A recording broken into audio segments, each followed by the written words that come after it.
Good conversation with somebody, you walk away and you think, geez, you know, we really connected, and I know more than I did when I came away from that conversation. And during the conversation, you're really engrossed in it.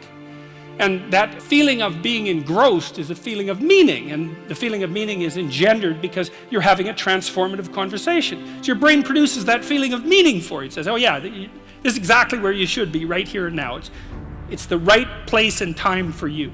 And that's a great place to occupy. And so a good conversation where people are listening has exactly that nature. And the reason it has that nature is because it is in fact transformative. It's one of the truisms of clinical psychology. Like if you're a clinical psychologist, a huge part of what you do is just listen to people.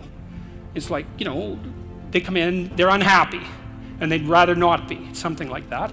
You say, well, why do you think you might be unhappy? And they don't know. They have some ideas, and they may have to ramble around for like a year before they figure out why they're unhappy. They get rid of a bunch of reasons why they thought they were unhappy that are untrue, and then you kind of get to the heart of the problem. And then you might ask them, well, if you could have what you wanted so that your life would be okay, what would that look like? Then they have to ramble around a bunch about that because they don't really know. The listening will straighten them out because people think by talking. And in order to think, you have to have someone to listen, because it's very hard to think. Hardly anyone can think. And even the people who can think can only think about a limited number of things. But almost everybody can talk.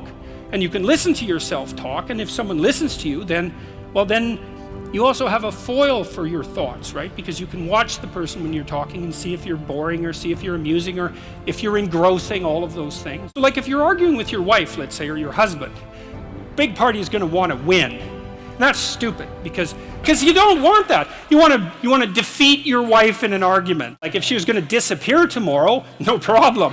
But like you're going to like live with defeated, miserable her for the next week? That's no good. So you listen and you think, okay, well here's what I think you said, and maybe even make it a little stronger and more elaborated than was the case with the original utterance, so that you get the damn argument right. And because you don't want to win, you want to fix the problem. That's the winning.